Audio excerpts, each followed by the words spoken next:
घोर हा नको फार कष्टलो, घोर हा नको फार कष्टलो, निजहितास मी व्यर्थ गुंतलो, वारी शीघ्र संसार यातना, हे दयानिधे श्री गजानना, हे दयानिधे श्री गजानना, मंगलमूर्ती मोरया. सज्जन हो, नमस्कार. भगवान गणेशांची कृपा प्राप्त झाली की आपल्याला अनेक गोष्टी समजायला लागतात. ज्ञानाची प्राप्ती जर करून घ्यायची असेल ना, तर ईश्वराची कृपाच असणं आवश्यक आहे. आणि आपल्याला बुद्धिदाता जो आहे तो गणेशच आहे ना. त्याची कृपा एकदा आम्हाला संपादन झाली की आम्हाला आमच्या धर्माचं ज्ञान होतं. आणि एकदा का आम्हाला धर्माचं ज्ञान झालं की बाकी सर्व ज्ञानेंद्रिय किंवा सगळ्या ज्ञानाच्या कक्षा आमच्यासाठी मुक्त होतात. अथर्ववेदामध्ये काम किंवा इच्छा ही एक महान वैश्विक शक्ती मानलेली आहे. आणि सर्व देवदेवतांपेक्षा तिला श्रेष्ठत्व दिलेलं आहे.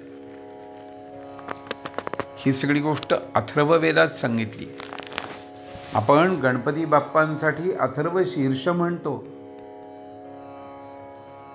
काही वेळा या वैश्विक शक्तीलाच अग्नी असं म्हटलेलं आहे. काम हा आपल्या बाणांनी माणसांची हृदय विद्ध करतो. त्याच्या बाणांना वेदनेचे पंख आहेत. आणि त्या बाणांचे अग्र म्हणजे जी टोकं आहेत,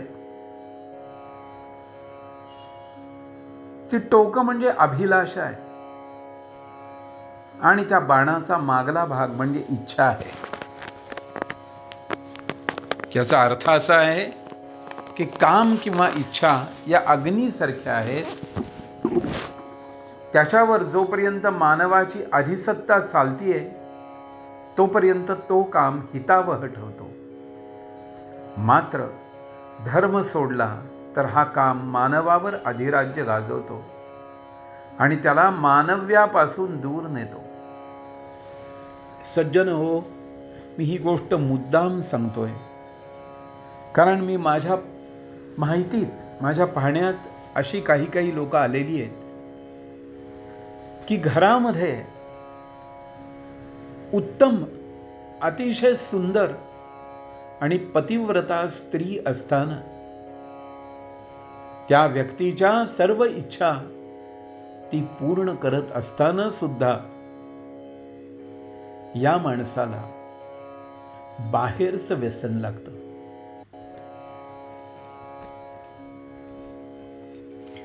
म्हणजे घरात पंचपक्वान्नाचं जेवण मिळत असताना सुद्धा त्याला बाहेरचा वडापाव आणखीन आवडायला लागतो. तशी ही वृत्ती आहे कामाची. आणि अशा गोष्टीमुळे माणूस आपला स्वतःचाच घात करून घेत असतो. अथर्ववेदामध्ये असं सांगितलेलं आहे की माणसाचं जनावर व्हायला वेळ लागत नाही. म्हणूनच धर्माधिष्ठित अर्थ आणि काम तुम्ही सेवन करा असं आवर्जून पुन्हा पुन्हा सांगितलेलं आहे. इंद्रियांचं सामर्थ्य तरी कसं असतं याविषयी संत एकनाथ महाराज भागवतात म्हणतात,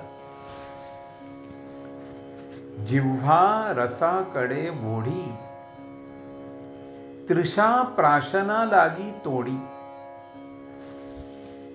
त्वचा पाहे मृदूपण, उदर वांछी पूर्ण अन्न, श्रवण मागती गायन, मधुरध्वन आलापू, घ्राण उद्यत परिमळा, रूप पहावया ओढी डोळा, हस्त वांछिती खेळा, नाना लीळा स्वभावे, पाय वांछिती गती, ऐशी इंद्रिये ओढा ओढिती, जेवी एका गेहपती, बहुता सवती तोडिती, एवं इंद्रियांसी विषयासक्ती, तेणे वासना दृढ होती, त्या देहदेहांतराप्रती, पुरुषासी नेती सर्वथा.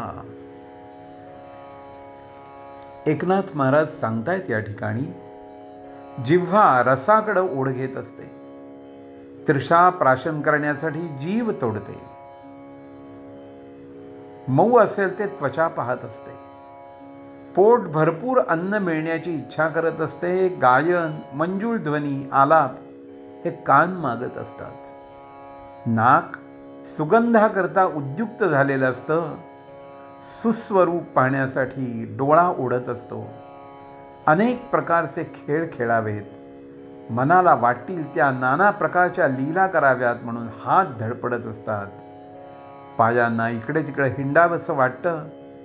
ज्याप्रमाणे घरामध्ये एखाद्या नवऱ्याला पुष्कळ बायका असल्या म्हणजे त्याला सवती तोडून घेतात, तोडून खातात, त्याप्रमाणे इंद्रिय आपापल्या आवडीप्रमाणे त्याला ओढत असतात.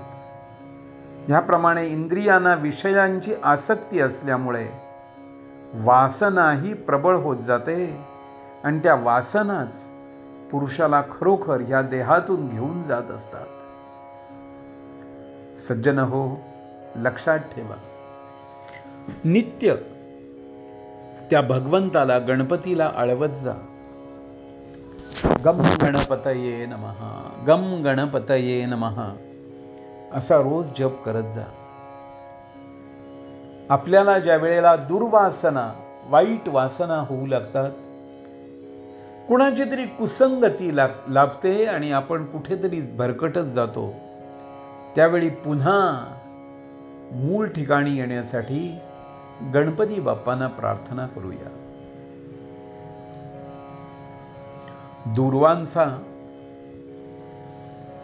दूर्वांचं महत्व आपल्याला थोडक्यात सांगतो.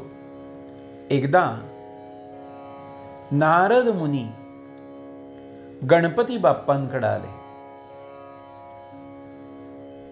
आणि नारद मुनी म्हणजे जगाचे वार्ताहर. गणपती बाप्पांनी विचारलं, का हो मुनी महाराज, कुठून आलात? त्यावेळी नारदांनी सांगितलं की मिथिला नगरीतल्या जनक राजाकडून आलेलो आहे. फार चांगला आहे हो तो राजा, प्रजेचं पालन अतिशय उत्तम प्रकारे करतो, धर्माचं आचरण अतिशय छान करतो आणि तो खरोखर दानशूर आहे. खूप दान देतो आणि विशेष म्हणजे अन्नदान खूप करतो. गणपती बाप्पांना आनंद झाला आणि त्यांनी ठरवलं जनक राजाची परीक्षा पाहिजे. आणि म्हणून गणपती बाप्पा त्या जनकाच्या राजवाड्यापाशी एक अगदी पोट खपाटी गेलेल्या दरिद्री ब्राह्मणाचं रूप घेऊन आले आणि म्हटले, मला अन्न पाहिजे, मला खूप भूक लागली आहे.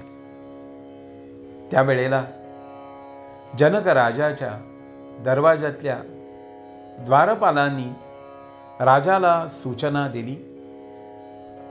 राजाने येऊन या ब्राह्मणाचं स्वागत केलं.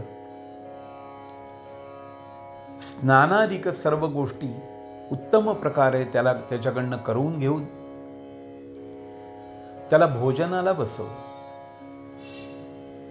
चंदनाचा पाट, पुढे चांदीचं ताट आणि अनेक प्रकारची षड्रसान्न त्याला वाढायला सुरुवात केली. हा ब्राह्मण जेवू लागला. तो काही नाहीच म्हणत नाहीये. जे काही वाढायला आणतील ते तो घेतोय आणि भर दिवशी संपवून टाकतोय. करता करता जनक राजाच्या स्वयंपाकघरातलं सगळं अन्न संपलं. आचार्यांनी पुन्हा टाकलेलं, पुन्हा भात टाकलाय, पुन्हा अनेक प्रकारचे पदार्थ केले, पण हा एकटाच ब्राह्मण ते सगळं काही फस्त करतोय आणि अजून त्याला काही तृप्तीची ढेकर येत नाहीये. शेवटी शिजलेलं अन्न कमी पडायला लागलं, म्हणून कच्चं धान्य सुद्धा त्यांनी खाऊन टाकलं. जनक राजाच्या लक्षात आलं की ही कोणीतरी वेगळी विभूती आहे. आणि जनक राजाने त्यावेळी गणपती बाप्पांचं ध्यान केलं. स्वतः गणेश त्या जनक राजाच्या दरबारात, जनक राजाच्या घरी जेवायला आलेला आहे. आणि त्याच वेळी जनक राजाने जे चिंतन केलं, ध्यान केलं, त्याला अंतरंगामध्ये गणपतीचं दर्शन झालं. आणि त्यावेळी त्या जनकाला सुचलं, हा गणपती बाप्पांना दूर्वा आवडतात आणि हा ब्राह्मण गणपतीच कशावरनं नसेल, माझी परीक्षा घ्यायला आलेला. म्हणून जनक राजानी जे जे वाढपी होते त्यांना सांगितलं, भरपूर उत्तम प्रकारचा भात तयार करा. तो वाढा, त्याच्यावर भरपूर वरण वाढा, तूप वाढा, लिंबू वाढा आणि त्याच्यावर सुंदर ताज्या टवटवीत अशा 21 दूर्वा आणून ठेवा. आणि तसं केलं. त्या ब्राह्मणाने तो सगळा भात वाढलेला खाऊन टाकला आणि त्याबरोबर त्या दूर्वाही भक्षण केल्या आणि तृप्तीची ढेकर दिली आणि सांगितलं, जनका, मी प्रसन्न आहे, तुला काय पाहिजे ते माग. त्यावेळी जनक राजाने एवढंच सांगितलं, भगवंता, ज्या दूर्वांकुरामुळे तुम्हाला खूप आनंद झाला, तुम्ही तृप्त झालात, त्या दूर्वा आपण नेहमी ग्रहण कराव्यात. जो कोणी आपल्याला दूर्वांकुर वाहील त्याच्यावर आपण कायम सुप्रसन्न असावं. आणि भगवान गणेश म्हणाले, तथास्तु. तर अशा ज्या दूर्वा आहेत, म्हणून सज्जन हो, गणपतीला आम्ही दूर्वाही वाहिल्या पाहिजे. पुढचा भाग आपण असाच श्रवण करत राहूया. धन्यवाद.